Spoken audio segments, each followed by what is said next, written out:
Assalamualaikum warahmatullahi wabarakatuh. Hai teman-teman, apa kabar? Semoga kalian selalu dalam keadaan yang baik-baik ya.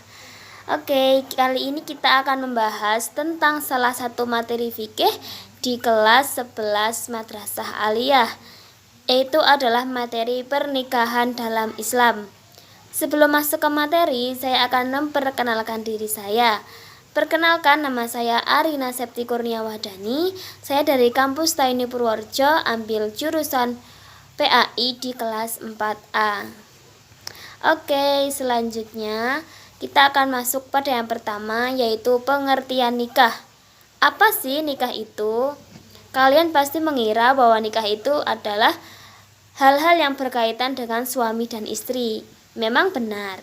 Tapi kita harus tahu apa sih pengertian nikah itu secara agama. Oke, pengertian nikah secara agama yaitu nikah adalah suatu akad yang menghalalkan pergaulan antara seorang laki-laki dan seorang perempuan yang bukan mahramnya hingga menimbulkan hak dan kewajiban di antara keduanya dengan menggunakan lafadz inkah atau tazwij atau terjemahannya.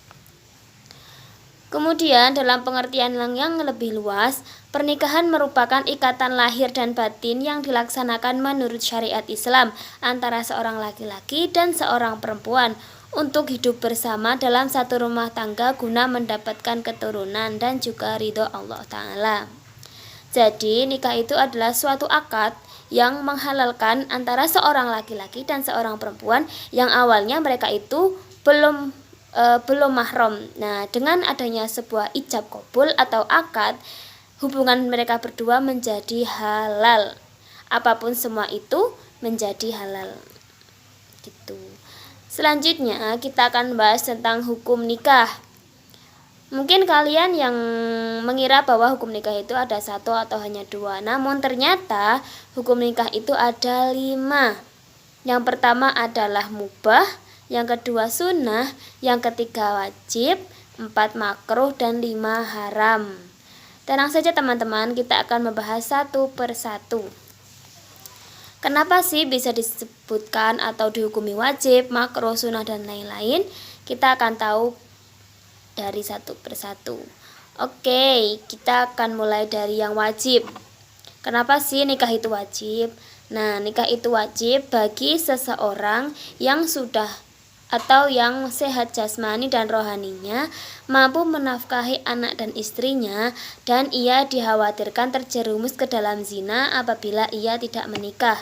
Jadi wajib atau hukum wajib menikah itu bagi seseorang yang sudah siap segalanya, dan juga ia dikhawatirkan akan berbuat zina jika ia tidak menikah, atau dalam bahasa lain adalah kebelet nikah. Begitu ya teman-teman. Oke, selanjutnya kita akan bahas hukum yang kedua, yaitu kita ke hukum sunnah. Kenapa sih nikah itu dihukumi sunnah?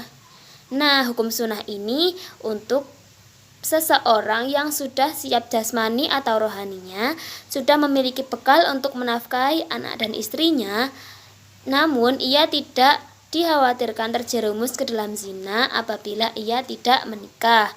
Jadi sunnah dan wajib itu sama kecuali pada kekhawatirannya berbuat zina. Jadi untuk seorang laki-laki atau seorang perempuan yang tidak dikhawatirkan akan berbuat zina jika ia tidak menikah, maka ia disunahkan untuk menikah atau hanya berhukum sunnah. Nah, selanjutnya kita akan masuk ke hukum yang ketiga, yaitu makruh. Hukum makruh nikah itu bagi seseorang yang sudah siap jasmani dan rohaninya, namun ia belum memiliki bekal untuk menafkahi anak dan istrinya, dan ia juga tidak dikhawatirkan terjerumus ke dalam zina apabila ia tidak menikah. Nah, hukum makruh ini khusus atau hanya bagi orang yang belum mampu untuk menghidupi anak dan keluarganya jika ia sudah menikah. Jadi untuk laki-laki harus berusaha atau bekerja dulu mengumpulkan uang untuk menafkahi anak dan istrinya di kemudian hari ketika sudah menikah. Kemudian hukum selanjutnya yaitu mubah. Mubah itu boleh. Jadi itu bagi seseorang yang tidak terdesak dengan alasan-alasan yang mewajibkan dia untuk menikah. Jadi mubah itu hanya untuk orang-orang yang tidak terdesak, semisal dia tidak ditakutkan atau dikhawatirkan terjerumus ke dalam zina, maka hukum mubahlah untuk dirinya. Selanjutnya adalah hukum yang terakhir, yaitu hukum haram. Hukum haram itu bagi orang yang tujuan menikah hanya untuk menyakiti istrinya dan memeras hartanya. Jadi hukumnya adalah haram karena niatnya saja sudah jelek, niatnya saja untuk menyakiti dan memeras harta istrinya. Maka hukumnya adalah haram atau tidak boleh. Selanjutnya kita akan masuk ke dalil nikah. Salah satu dalil nikah yang ada di Al-Quran itu ada di surat Ar-Rum ayat 21 yang artinya, dan di antara tanda-tanda kekuasaannya ialah dia menciptakan untukmu istri-istri dari jenismu sendiri, supaya kamu cenderung dan merasa tentram kepadanya, dan dijadikannya di antaramu rasa kasih dan sayang. Sesungguhnya yang demikian itu terdapat tanda-tanda bagi orang-orang yang berfikir. Selanjutnya kita masuk ke yang ketiga, yaitu rukun dan syarat nikah. Nah, rukun nikah itu ada 5. Yang pertama calon suami, kedua calon istri, ketiga wali, keempat saksi, dan kelima ijab kabul. Oh ya teman-teman, rukun merupakan suatu hal yang tidak boleh ditinggalkan atau wajib ada dalam suatu hal. Nah, di sini rukun nikah adalah hal-hal yang wajib ada ketika akan melaksanakan suatu pernikahan. Kita akan bahas satu persatu beserta syaratnya. Yang pertama adalah calon suami. Syarat-syarat sebagai calon suami itu yang pertama adalah beragama Islam. Karena kita membahas pernikahan dalam Islam ya, jadi seorang laki-laki atau calon suaminya harus beragama Islam. Kemudian harus benar-benar seorang yang laki-laki, tidak diragukan atau tidak seorang wanita. Kemudian yang ketiga adalah ia menikah tanpa paksaan dari pihak manapun atau dia menikah karena kehendaknya sendiri. Kemudian yang keempat adalah tidak beristri 4. Karena dalam Islam, batasan seorang suami memiliki istri adalah 4 orang. Jadi ketika seorang suami sudah memiliki 4 istri, maka ia tidak diperbolehkan untuk menikah lagi. Kemudian selanjutnya adalah mengetahui bahwa istrinya bukan mahramnya. Kemudian syarat yang kedua atau rukun yang kedua adalah calon istri. Syarat-syarat menjadi calon istri yang pertama beragama Islam, kedua benar-benar seorang perempuan, ketiga mendapatkan izin dari wali, keempat bukan istri dari orang lain, yang kelima tidak sedang dalam masa iddah.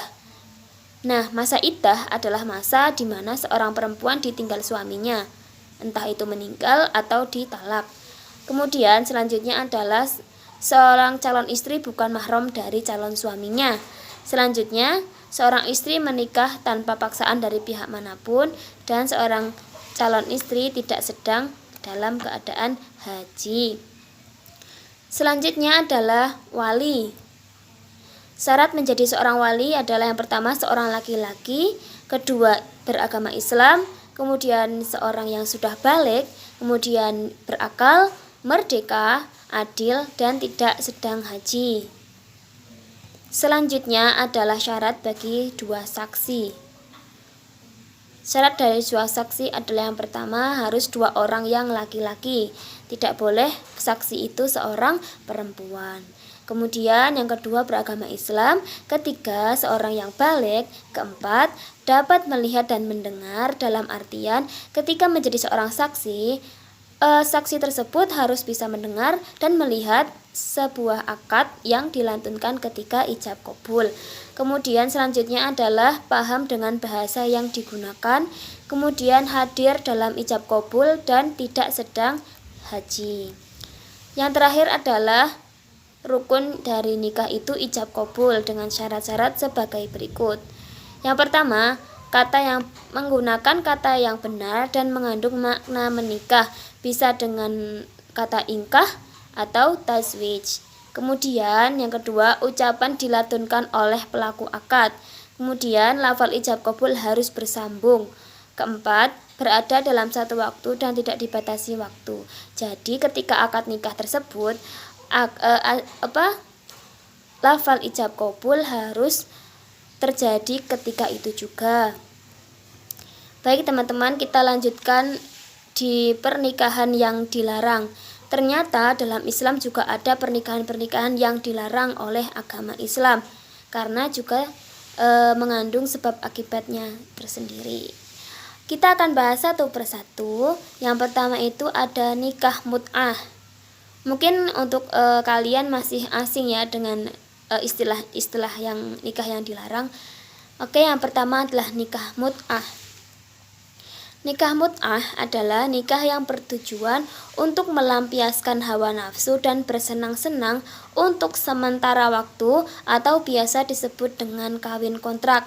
Jadi nikah mut'ah itu adalah seseorang yang menikah hanya dalam waktu sementara atau berdasar pada waktu. Misalnya, seseorang laki-laki ingin menikahi seorang perempuan dengan akad hanya untuk menikah dalam waktu 5 bulan. Maka setelah 5 bulan tersebut, nikah itu menjadi batal. Dan kalau mereka melakukan hubungan suami istri setelah 5 bulan tersebut, maka mereka termasuk ke dalam zina. Dan nikah itu adalah nikah yang dilarang. Kemudian yang kedua adalah nikah syighor. Nikah syighor itu biasa disebut kawin tukar. Selanjutnya adalah nikah tahlil. Nikah tahlil adalah nikah yang itu seorang perempuan yang sudah ditalak 3 oleh suaminya, kemudian suaminya itu meminta laki-laki lain untuk menikahi istrinya dan kemudian menceraikannya agar bisa dinikah kembali oleh suami pertamanya. Jadi dalam Islam ada istilah talak, yaitu berpisahnya suami dan istri karena ucapan talak. Nah, salah satu talak yang paling berat adalah talak 3, di mana talak 3 tersebut seorang suami tidak bisa menikahi seorang istrinya kembali sebelum istrinya tersebut dinikahi oleh orang lain. Nah, dalam istilah Islam ada namanya nikah tahlil atau perempuan yang ditalak. Nah, seorang suami itu meminta seorang laki-laki lain untuk menikahi istrinya, kemudian sengaja untuk menceraikannya. Agar apa? Agar bisa dinikah kembali oleh suami pertamanya. Jadi seorang laki-laki itu atau seorang laki-laki kedua tadi tidak memiliki tekad yang baik atau hanya dipaksa karena sebuah perjanjian atau yang lainnya. Jadi nikah tersebut adalah hukumnya tidak boleh. Gitu. Selanjutnya adalah nikah yang beda agama. Nah, nikah beda agama memang di dalam Islam sudah tidak diperbolehkan. Memang tidak diperbolehkan ya. Hukumnya memang haram karena ketika seorang Islam menikah dengan beda agama, maka akan menimbulkan hukum yang berbeda.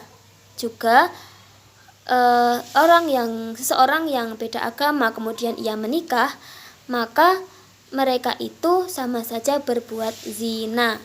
Na'udzubillahi min dzalik. Jadi dalam Islam memang ada beberapa nikah yang dilarang. Selanjutnya yang terakhir adalah hikmah menikah.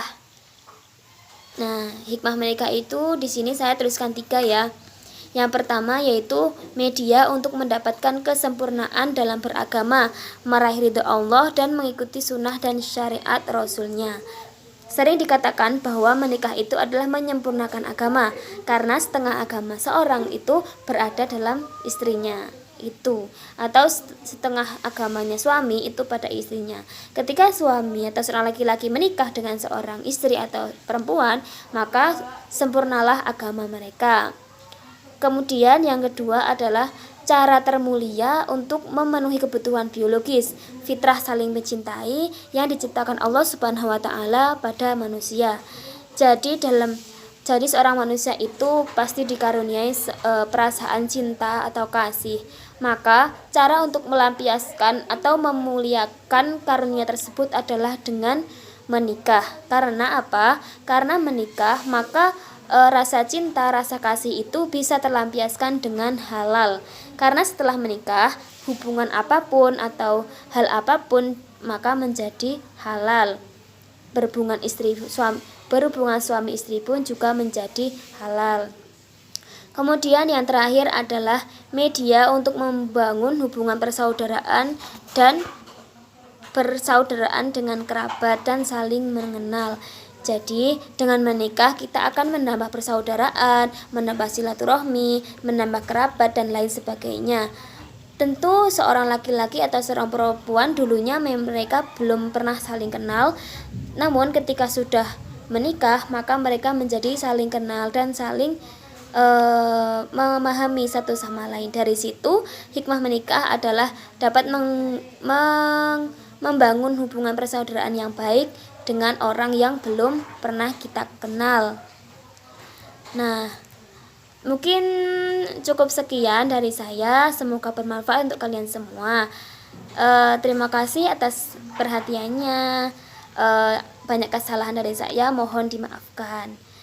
Terima kasih. Wassalamualaikum warahmatullahi wabarakatuh.